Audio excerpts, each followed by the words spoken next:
Undercover Carson, secret agent.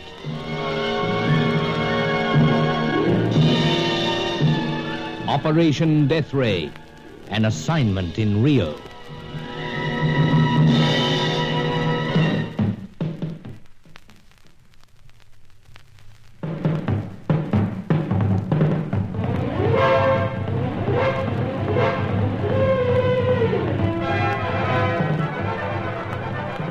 A mysterious Chaka was one of the scientists who had come to South America with part of the Deathray secret. We'd discovered that he'd been busy collecting data from his fellow scientists, and that he'd been involved at some time in the search for the lights that never go out. These lights, we were told, were believed to exist in the ruins of some ancient civilization in the heart of Brazil. Angelo, the servant to my Rio contact, Sir Giles Davenport, went out to investigate the matter further. For 3 days we heard nothing from him. Then came a phone call from Helena Jansen, the cool beauty who conducted an antique business in the city. She claimed that Angelo had been in touch with her. At his Copacabana apartment, Sir Giles was thunderstruck. I can't possibly imagine it, Carson. I just cannot. Well, you were right by me, sir, when Helena phoned. I know, and I more or less heard the entire conversation. Angelo's been in touch with her, saying that his information about my true mission in South America. How could the fellow be so dastardly? How? Who knows the native mind, Sir Giles? I know Angelo. He's been with me 15 years. He's fanatically loyal. But he's been missing for 3 days. All right. He has. But how does that make him a traitor? When he left here, sir, I mentioned he seemed strange. Indeed, you did, Carson. I thought at first he might have been offended by something. No. We must rule that out. Then he was upset by something to do with business of lights that never go out. It's all so baffling, so incredible. And so dangerous. Oh, Carson, it could wreck the entire assignment as far as we're concerned. We know what Miss Jensen was. So, former British agent. But discovered to be double-dealing, and with the most ruthless and least honourable bunch in the whole espionage field. So we're told. Heavens, man, must you always rush to the defence of these many attractive dears who are steadily weaving a dashed awkward net around us? Well, surely, sir, in weighing up the situation, we should take into account that Miss Jensen has on occasion acted as a friend. But they all act as friends. True, but hasn't she contacted us to let us know of this treachery? That makes it all the more confoundedly baffling. She wants to tell me the exact nature of the information Angelo has on me. Once again, I can't imagine him in this role. But if something disturbed his balance... He's an odd soul at times, I must admit. But he'd need to be filled with some sudden and colossal hate or fear to act like this. Well, sir, as you keep telling me, I must suspect the aloof Helena, the lissom Fay Corelli, and the gay Hetty Fitzhenry, despite all their many charms. You must, indeed. Then, might I say, we must suspect Angelo, despite all his loyal services in the past. But it's like spurning a fellow's best friend. Man alive, he stood by me through thick and thin. Saved my life dozens of times. Howsoever... Yes, Carson. It seems we must at least consider this horrible suggestion. But waste no time in meeting the young woman. Going at once, sir. Good. And remember that I'll be waiting in absolute torment to hear more. I'm going to her flat, sir. Do be careful, of course. One never knows what motive might be at the back of this. I realise that, sir. I'll be wary, don't worry. But this is certainly going to be a revealing interview.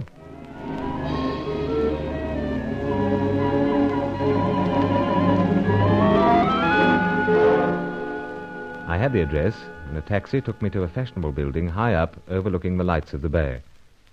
Seeing Helena, I couldn't help hoping that there might be some other motive behind the invitation. Grew more intriguing each time I met her, wondering what warmth might lie under that rather stern front that somehow never seemed the true Helena. The place was very tastefully furnished. I told her. I'm so glad it meets with your approval, Mr. Carson. Surprising, in fact. In what way, might I ask? You're being in antique business. Thought you'd have the place crowded out with suits of armour and Ming vases. I deal in antiques, Mr. Carson. I like to live in more modern surroundings. Quite revealing. You seem determined to psychoanalyze me. I must admit, have a number of questions. At times, Mr. Carson, I get so annoyed with your brazen manner. Brazen? Oh, now, really, Or is it because I imagine it isn't the real Bruce Carson? Ah, that's better. Then it's not? I mean the Bruce. Oh. The Mr. Carson doesn't seem right. Well, we are gradually becoming better acquainted. Can't say I mind. There you go with that staccato business again. Sorry, habit's too far gone to correct. You mind if I smoke? No, I've told you. I like a man with a pipe. This is a special social job. It does look rather intriguing. Bowl changes colour, you know. Before you light up, I thought perhaps you might care for a cocktail. Cocktail? Have no fears, Mr. Carson. You won't find it drugged. Why should I worry about that? I seem to recollect myself being accused of some such act by that dancer friend of yours. Fakerelli? Just a notion. You, didn't find out who did drug it? Oh, probably drank too much of it. Then we'll leave it at that. But can I interest you? But you do. In the cocktail, I mean. Oh, yes. Why not? Thanks. Then here you are. I had them prepared. Most attractive. Your good health. And your very good health, Mr. Carson. Now, Lena, you've been hedging a trifle. Hedging? Well, after all, I didn't come here to talk about this and that, much as I'd like to. Must I keep telling you? We'd get along so much better if you weren't so... Brazen? Flippant, I think, on this occasion. I assure you, I'm anything but flippant, after what you told me on the phone. Very well, then. I dare say you're wondering whether I made up the story about the visit of your Angelo. It so happens, Elena, I find it hard to doubt anything you say. Knowing that, Mr. Carson, will make it so much easier for me. Angelo is in the employ of your friend, Sir Giles. So, valet come chauffeur. Trustworthy fellow. I'll leave that for you to judge. He's not the most handsome of men. Oh, has no illusions, you know. But he does presume. You see, he stopped me in the street this evening as I was leaving the shop. He spoke to me as if I should be exceedingly willing to conduct a certain business transaction with him. And that? For a price, he's prepared to tell me the true purpose behind your visit to South America and your activities to date. You mean what deal I'm trying to pull off in the meat importing business? Mr. Carson, it contained rather more than a hint that your position with a British meat importing firm was a blind. Oh, perish thought. And might I add that the idea had occurred to me quite some time ago. I see no reason to laugh, Mr. Carson. Only thinking. You carried off well, that's all. What do I carry off well? Air of being quite disinterested in my affairs. I'll be frank with you, Mr. Carson. I'm not disinterested in you. Anything but disinterested. However, I've tried to tell you before that it would be most unwise if we were to become involved in any way. Now, let me be frank. Please. I'm tempted, you know, to suggest we both lay cards on the table. No, that would be disastrous. I don't want to know your mission. That is, if it's something other than the meat importing. Yet you asked me up here, discuss this approach that's been made to you. Because, and believe me, I wouldn't like anything to happen to you.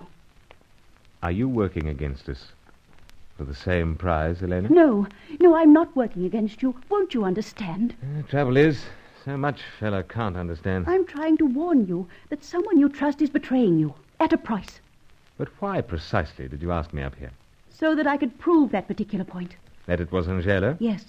Then go ahead, please. Any minute now you'll be satisfied. But let me pour another cocktail. Oh, love one. Or perhaps you might pour it, Bruce.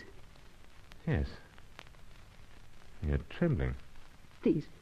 Oh, let pass.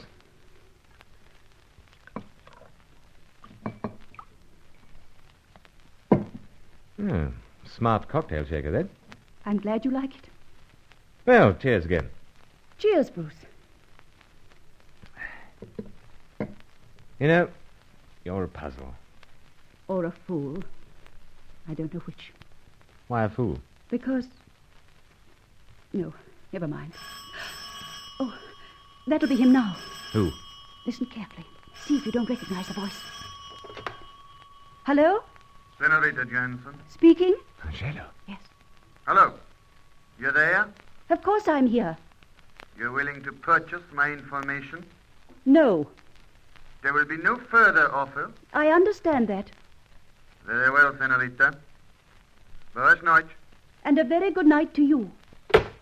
Well, you heard? Unfortunately. Unfortunately? Really, Mr. Carson? I say that because I feel somewhat sad at having to admit it.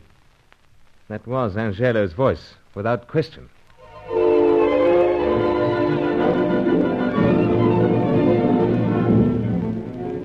My uncertainty about the true Helena Jansen increased greatly after that evening. Why, when she dropped her stern guard, did she appeal to me not to persist in her questioning? Was it because she was involved in the search for the Deathray secret, yet somehow greatly distressed by it all? But on the other hand, I could no longer be uncertain about the new role that Angelo was taking. Though Sir Giles was even more greatly appalled when I went back to his apartment. It's horrifying, Carson. Horrifying. I listened very carefully, Sir Giles. I've spoken to Angelo on the phone. There's no doubt that it was he. It shakes your very faith in your fellow men.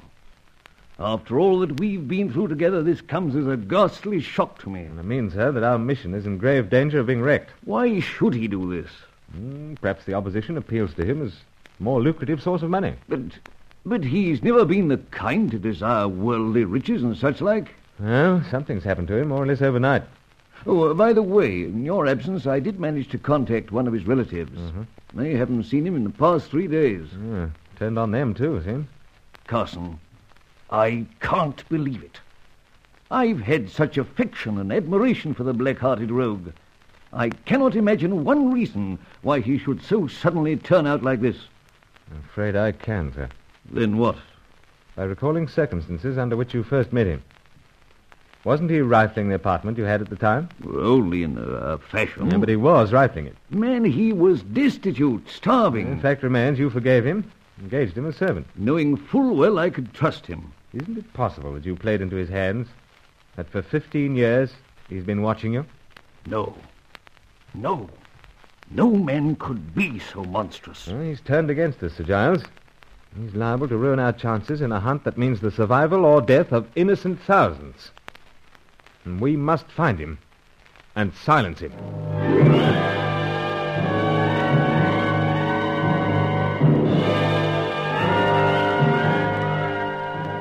So there it was. Angelo had convicted himself out of his own mouth by contacting Helena in my presence. So we had to find him and silence him. Otherwise, our hopes were doomed in Operation Deathray.